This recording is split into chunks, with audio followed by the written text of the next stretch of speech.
আজ আমাদের মুসলমান নামে পরিচিত ব্যক্তিদের মধ্যে অনেক বিষয় নিয়ে ঝামেলা আছে। আমি কাউকে গালি দিব না, কাউকে ক্রিটিসাইজ করব না। যারা যে নিজ মত মোতাবিক চলতে পারে সেটা ব্যক্তিগত স্বাধীনতা, ব্যক্তিগত ব্যাপার। তবে আমি আপনাকে বলবো, বর্তমান মুসলমান সমাজে অনেকগুলো বিষয় নিয়ে ঝামেলা হয়।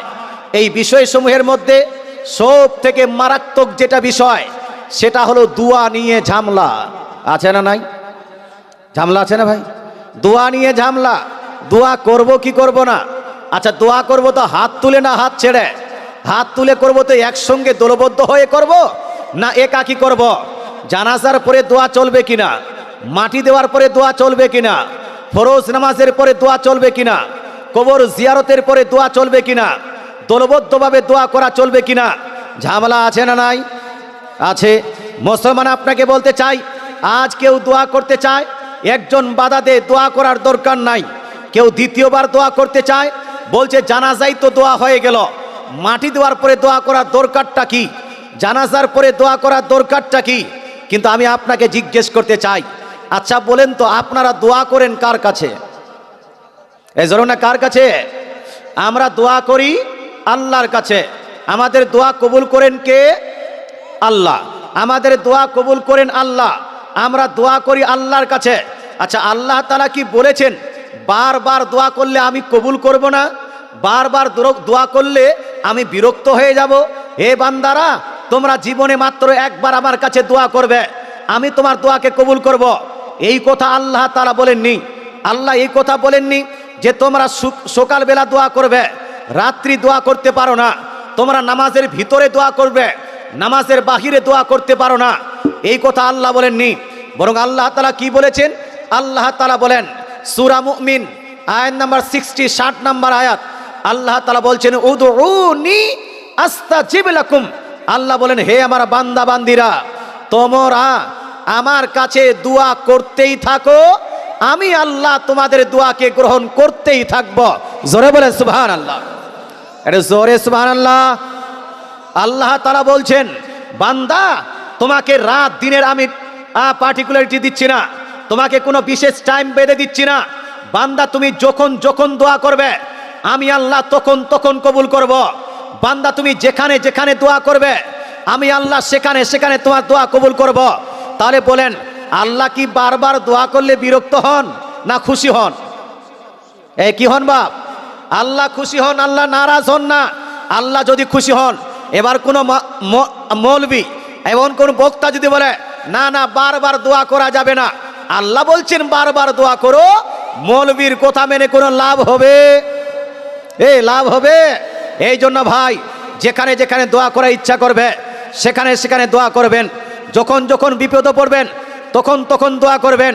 যখন যখন সুখে থাকবেন তখন তখন শুকরিয়া আদায় করার জন্য আল্লাহ তাআলার কাছে দোয়া করবেন। মুসলমান, পৃথিবীর মানুষ অনেক প্রকারের দোয়া করে। কেউ দোয়া করছে আল্লাহ আমাকে টিভি দাও, কেউ বলছে আল্লাহ আমাকে সুন্দর বিবি দাও, কেউ বলছে আল্লাহ আমাকে সম্পদ দাও, কেউ বলছে আমাকে নকরি চাকরি দাও, কেউ বলছে আমাকে চাকরি দাও।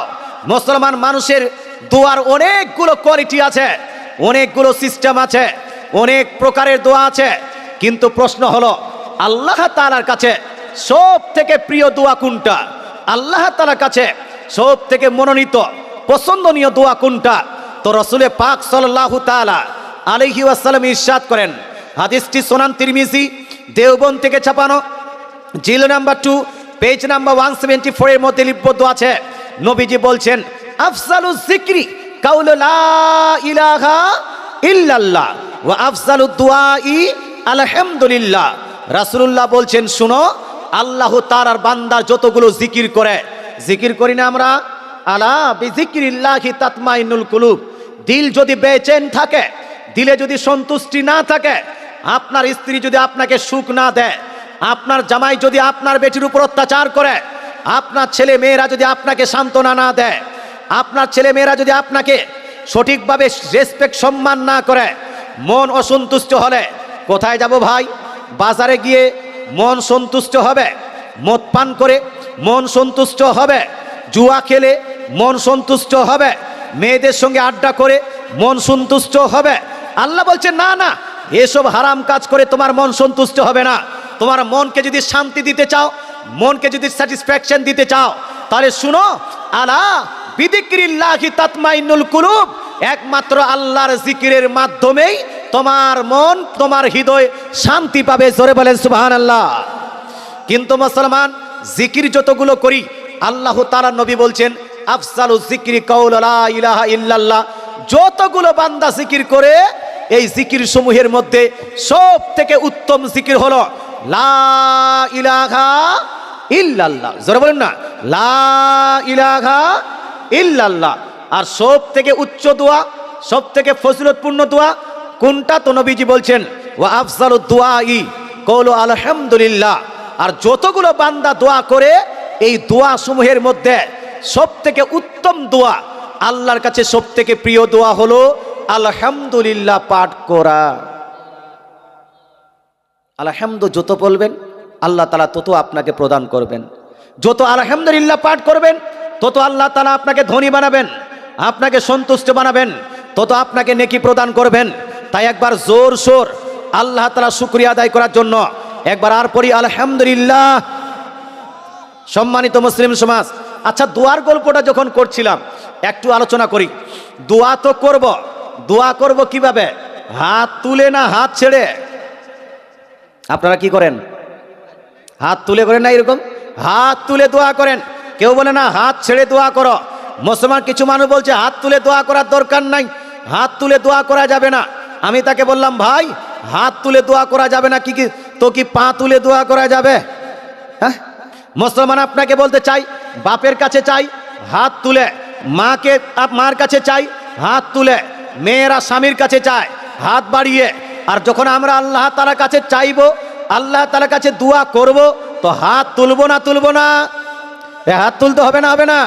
একটা জিনিস জানবেন, আল্লাহ তাআলা বলেছেন আকিমুস সালাত, বান্দা তুমি নামাজ প্রতিষ্ঠিত করো, বান্দা তুমি নামাজ আদায় করো।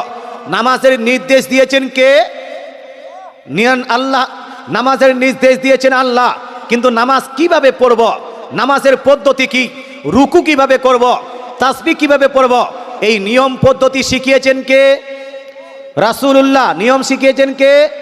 রাসূলুল্লাহ। কোরআনে কিন্তু পুরোপুরি বিস্তারিত নামাজের নিয়ম লিপিবদ্ধ নাই। নির্দেশ দিয়েছেন আল্লাহ, নিয়ম শিখিয়েছেন রাসূলুল্লাহ।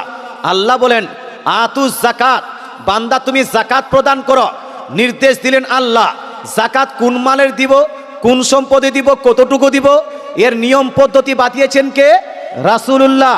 আল্লাহ বলছেন আতিম্মুল হজ্জ ওয়াল উমরাতা, বান্দা তুমি হজ করো, বান্দা তুমি উমরা করো। কিন্তু আল্লাহ তাআলাকে আমরা যদি জিজ্ঞেস করি, ইয়া আল্লাহ, আমরা হজ আদায় করব কিভাবে, উমরা পালন করব কিভাবে, তো এই উমরার হজের নিয়ম বাতিয়েছেন কে? আমার রাসূলুল্লাহ।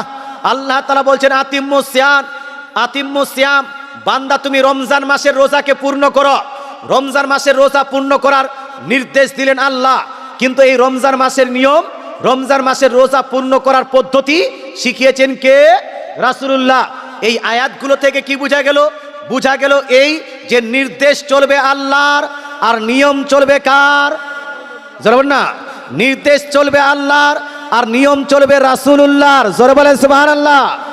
না, নিয়ম চলবে বক্তার নিয়ম চলবে না, মাস্টারের নিয়ম চলবে না, ডাক্তারের নিয়ম চলবে না, আপনার ওই কোনো নায়ক খলনায়কের নিয়ম চলবে না। নির্দেশ শুনবো আল্লাহ, নির্দেশ নিব আল্লাহ, আর পদ্ধতি নিব আমার রাসূলুল্লাহ। আল্লাহ তাআলা বলেছেন তদরূপ উদউনি, বান্দা তোমরা আমার কাছে দোয়া করতেই থাকো। দোয়া করার নির্দেশ দিয়েছেন কে? আল্লাহ। দোয়া করার নিয়ম বাতাবেন কে? রাসূলুল্লাহ, কোনো মাস্টার ডাক্তার নয়। এবার নবীজি সাল্লাল্লাহু আলাইহি সাল্লাম দোয়া করার নির্দেশটা, এই নিয়মটা কি বাতিয়েছেন? তো হাদিস শুনুন, একদম টানা হাদিস। কেউ যদি আপনার মনে করেন হাদিস জাল, জয়ীফ, আপনার ভুল, আজকেই বলবেন হুজুর এটা হাদিস আপনার ভুল হয়ে গেল। কালকে খামাখা গিয়ে আপনি আমাকে পাবেন না, আর পাবলিককে বলে কোনো লাভ হবে না। সুতরাং যদি বক্তৃতায় ভুল থাকে, বক্তৃতায় রেফারেন্সে যদি ভুল যায়, এখনই আপনি প্রোটেস্ট করবেন, বলে দিবেন আপনার এই রেফারেন্সটা ভুল হয়েছে, আমি সংশোধন করে নিব, নাহলে আপনাকে দেখিয়ে দিব। মুসলমান, হাদিসগুলো শুনুন। এই হাদিসটি লিপিবদ্ধ আছে মিশকাত শরীফ, প্রথম খণ্ড, দেওবন্দ থেকে ছাপানো, আপনার পৃষ্ঠা নাম্বার 26 মধ্যে সেম হাদিস লিপিবদ্ধ আছে। সুনান আবু দাউদ জিলদ নাম্বার 1 পৃষ্ঠা নাম্বার 216 মধ্যে সেম হাদিস লিপিবদ্ধ আছে। সুনান ইবনে মাজাহ জিলদ নাম্বার 2 চ্যাপ্টার নেম বাবু দুয়ার মধ্যে সেম হাদিস লিপিবদ্ধ আছে। জামে সাগীর আল্লামা ইমাম জালালউদ্দিন সুয়ুতি রাহমাতুল্লাহি আলাইহি দ্বারা রচিত সহিহ সনদে উনি বর্ণনা করেছেন এইভাবে, রাসূলুল্লাহ বলছেন, সালুল্লাহ বিবুতুনি আকুফিকুম ওয়ালা তাসআলুহু বিজুহুরিহা ফাইদা ফারাকতুম ফামসাহু বিহা ওয়াজুহাকুম। নবীজি বলছেন, ওহে আমার উম্মতিরা, তোমরা যখন আল্লাহর কাছে দোয়া করবে তো দোয়া করার সময় দুই হাত উত্তোলন করো। জোরে বলেন সুবহানাল্লাহ, এটা জোরে সুবহানাল্লাহ। যখন তোমরা আল্লাহর কাছে দোয়া করবে, দোয়া করার সময় দুই হাত তুলে দোয়া করো। আমার নবী কি করতেন? হাত তুলে না হাত ছেড়ে। নবী বলছেন হাত তুলে দোয়া করো। নবীজি নিজেই কি করেছেন? এই হাদিসটি যদি পান দেখেন তো আপনি মুসনাদ আহমদের মধ্যে পাবেন, তারপরে সহিহ ইবনে হিব্বানের মধ্যে পাবেন, তারপরে জামে সাগীরের মধ্যে পাবেন। আনাস বিন মালিক রাদিয়াল্লাহু তাআলা বলছেন, আন্না নবী সাল্লাল্লাহু আলাইহি ওয়াসাল্লাম কানা ইদা দাআ রাফাআ ইয়াদাইহি। অর্থাৎ আনাস বিন মালিক রাদিয়াল্লাহু তাআলা বলছেন, আমার নবী, দয়ার নবী, মায়ার নবী যখনই আল্লাহর কাছে দোয়া করতেন নিজ দুই হাত তুলে দোয়া করতেন। জোরে বলেন সুবহানাল্লাহ। নবীজি কি করতেন ভাই? হাত তুলে না হাত ছেড়ে? হারা বলুন, হাত তুলে দোয়া করতেন। আচ্ছা, নবীজি কি হাত তুলে দোয়া করতে বলেন না হাত ছেড়ে? যদি হাত তুলে নবীজি হাত তুলে দোয়া করতে বলেন, গোটা বিশ্বের মানুষ একদিকে, রাসূলুল্লাহ একাই একদিকে, গোটা বিশ্বের মৌলভী মাস্টাররা একদিকে, রাসূলুল্লাহর একটা হাদিস একদিকে, আমরা যাব কোন দিকে? আপনারা যাবেন কোন দিকে? তো আমাদের আপনাদের স্লোগান হবে, দয়ার নবী যেই দিকে আমরা আছি, কোরআন হাদিস যেই দিকে, সুন্নি মুসলমান সেই দিকে। যাচাই করা লাগবে, শুধু বক্তা বললেই হবে না, বক্তার কথা কোরআন হাদিসের সঙ্গে ম্যাচ করে কি করে না। যদি কোরআন হাদিসের সঙ্গে ম্যাচ করে যায়, কোরআন হাদিসের সঙ্গে ম্যাচ করে যায় তাহলে মানতে কোনো সমস্যা নাই, কিন্তু কোরআন হাদিসের বিপক্ষে গেলে বক্তার কথা মানার কোনো দরকার আছে? দরকার নাই। মুসলমান আপনাকে বলতে চাই, তো হাত তুলে দোয়া করার প্রমাণ পেলেন। এবার আরেকটা প্রমাণ, আরেকটা প্রশ্ন। মুসলমান আপনারা যখন হাত তুলে দোয়া করেন, দোয়ার শেষে এইরকম করে মুখমণ্ডলে করে নেন না? নেন না? করেন না? জলঙ্গির এক ব্রাদার বলছে যে না না না, এই যে আমরা হানাফি সমাজের মুসলমানেরা হাত তোলার পরে এইরকম করে যে মাসা করে নে, এটা হলো বেদাত, চলবে না। বাংলাদেশে কিছু বক্তা বলছে এটা বেদাত, এটা চলবে না।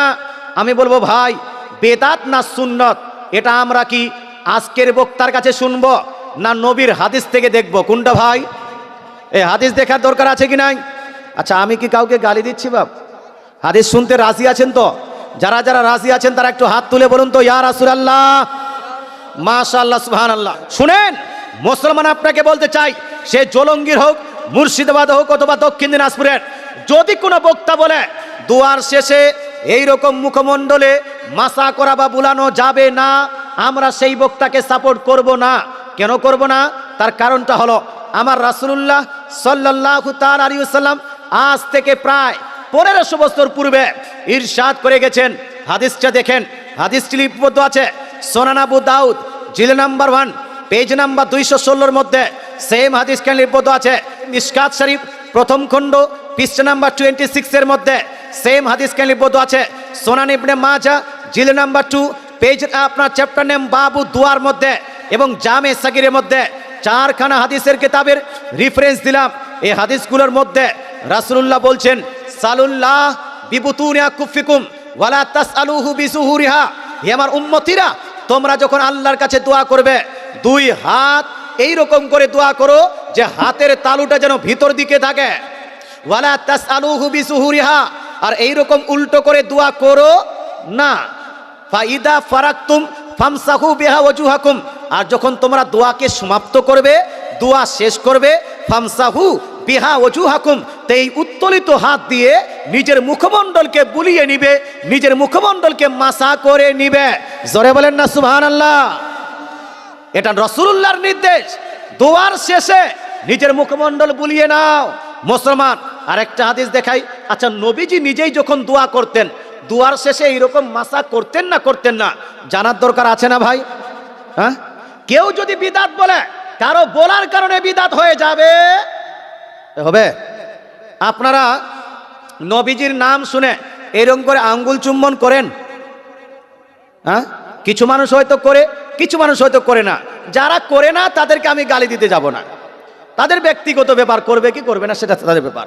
কিন্তু যারা করেন তাদেরকে ক্রিটিসাইজ করে কেউ যদি বলে না না আঙ্গুল চুম্বন করা যাবে না, আঙ্গুল চুম্বন করা বেদাত, আমি বলবো ভাই তোমার আমার বেদাত বলার কারণে বেদাত হয়ে যাবে না।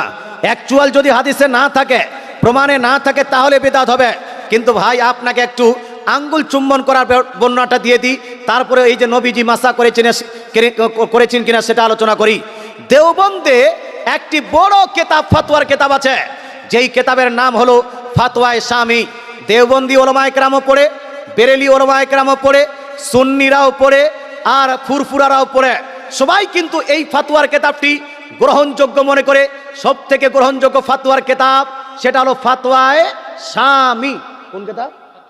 ফাতোয়ায়ে শামী। এই ফাতোয়ায়ে শামীর মধ্যে জিল নাম্বার 1 আপনার চ্যাপ্টার নাম বাবুল আযান, আযানের বর্ণনায় লিপিবদ্ধ আছে। আর একটি কেতাব তাফসিরের কেতাব, যেই কেতাবটি সুন্নিরাও পড়ে, দেওবন্দি ভাইরাও পড়ে, বেরেলিরাও পড়ে, ফুরফুরাও পড়ে, আহলে হাদিস ভাইরাও পড়ে, সবাই পড়ে এই কেতাবটি তাফসিরের কেতাব। ওই কেতাবের নাম হলো তাফসিরে জালালাইন। তাফসিরে জালালাইনের মধ্যে সূরা আহজাব আয়াত নাম্বার 56 এর টিকাতে লিপিবদ্ধ আছে। কি লেখা আছে? রাসূলুল্লাহ সাল্লাল্লাহু আলাইহি ওয়াসাল্লামের একটি হাদিসকে আপনার রিসার্চ করে লেখা হয়েছে যে যদি কোনো ব্যক্তি আযান শুনছে, আযান শুনতে শুনতে প্রথমবার যখন আশহাদু আন্না মুহাম্মাদ রাসূলুল্লাহ শুনল, তখন বলতে হবে সাল্লাল্লাহু আলাইকা ইয়া রাসূলুল্লাহ। কি বলতে হবে? সাল্লাল্লাহু আলাইকা ইয়া রাসূলুল্লাহ। আর দ্বিতীয়বার যখন আশহাদু আন্না মুহাম্মাদ রাসূলুল্লাহ শুনল, তখন যদি কোনো ব্যক্তি এই আঙ্গুটা মুখে দিয়ে চুম্বন করে কাররাত আইনি বেকা ইয়া রাসূলুল্লাহ বলে, তারপরে এটা চোখে লাগায় আর বলে আল্লাহুম্মা মাত্তিনি বিসসামা ওয়াল বাসার, তাহলে ওই কেতাবগুলোতে লিপিবদ্ধ আছে যে কাল কিয়ামতের মাঠে উত্তপ্ত ময়দানে কঠিন আযাবের দিনে সেই ব্যক্তির নবীজি সুপারিশ করে তাকে জাহান্নাম থেকে পরিত্রাণ দিয়ে নবীজি তাকে জান্নাতে প্রবেশ করাবেন। জোরে বলেন সুবহানাল্লাহ। এটা জোরে বলেন না সুবহানাল্লাহ। আচ্ছা বলেন তো, আঙ্গুল চুম্বন করলে নেকি হলো না গুনাহ? এই নেকি না গুনাহ? এই জন্য আমাদের কেতাবের মধ্যে এটাকে মুস্তাহাব বলা হয়েছে। করলে নেকি আছে, না করলে কোনো গুনাহ নাই। এই জন্য যদি কেউ না করে তাকে ক্রিটিসাইজ করা যাবে না, তদ্রূপ কেউ যদি করে তাকেও ক্রিটিসাইজ করা যাবে না। আঙ্গুল চুম্বন প্রসঙ্গে আলোচনা হলো। এবার আমি যেটা আলোচনা করছিলাম যে আমার নবী, আপনার নবী, দয়ার নবী, মায়ার নবী নিজেই যখন দোয়া করতেন, দোয়ার শেষে এইরকম হাত মুখমণ্ডলে বুলায়ন করে এটা নবী করতেন কি করতেন না? আমি যে হাদিসটি পড়তে চলেছি, এই হাদিসটি লিপিবদ্ধ আছে মিশকাত শরীফের মধ্যে। সেম হাদিসখানা সুনান আবু দাউদ জিল নাম্বার 1 পেজ নাম্বার 216 মধ্যে লিপিবদ্ধ আছে। এখানে সাইব বিন ইয়াজিদ রাদিয়াল্লাহু তাআলা আনহু, নবীজির এক সাহাবী, তিনি বলছেন আমার নবী, আপনার নবী কানা ইদা দাআ রাফা ইয়াদাইহি মাসাহা ওয়াজহাহু বিয়াদাইহি। অর্থাৎ আপনার নবী, আমার নবী, দয়ার নবী, মায়ার নবী যখন দোয়া করতেন, দোয়ার সময় দুই হাত উত্তোলন করতেন এবং দোয়ার শেষে নবীজি এই হাত দিয়ে নিজের মুখমণ্ডলকে মাসা করে নিতেন। জোরে বলেন সুবহানাল্লাহ। তাহলে নবীজি নিজেই এই হাত দিয়ে মাসা করেছেন। তিরমিজি শরীফের মধ্যে, তিরমিজি শরীফ জিল নাম্বার 2 পেজ নাম্বার আপনার 174 এর মধ্যে উমর বিন খাত্তাব রাদিয়াল্লাহু তাআলা থেকে সহিহ সনদে বর্ণিত হাদিসে উমর বিন খাত্তাব বলছেন নবীজি জীবনে যতবার হাত তুলে দোয়া করেছেন, ততবার দোয়ার শেষে এই হাত দিয়ে নিজের মুখমণ্ডলকে বুলিয়ে নিয়েছেন, মাসা করে নিয়েছেন। এবার আমি আপনাকে প্রশ্ন করতে চাই ভাইজানেরা, আপনারা বলেন তো, দোয়ার শেষে মুখমণ্ডলকে বুলিয়ে নেওয়া বা মাসা করা এটা সুন্নত হবে না বেদাত? এই কি হবে ভাই? নবী যেটা করেছেন এটা সুন্নত হবে না বেদাত? এটা সুন্নত হবে। যারা এর উপর আমল করবে তারা হবে আহলে সুন্নাত। এই জন্য আমরা মাসাটা করি। অনেকগুলো মানুষ আছে যারা অজান্তে না জেনে শুনে মানুষের উপর যা তা ফতোয়া লাগিয়ে মানুষের মধ্যে বিভ্রান্তি তৈরি করে। আছে আছে না নাই? যেগুলা কাজ চলছে ওটার উপর ফাতোয়া লাগিয়ে বন্ধ কিভাবে করা যায়, ওটাকে কিভাবে যেন আপনার ধূলিসাৎ করা যায়, এই পদ্ধতিতে থাকে অনেকগুলো মানুষ।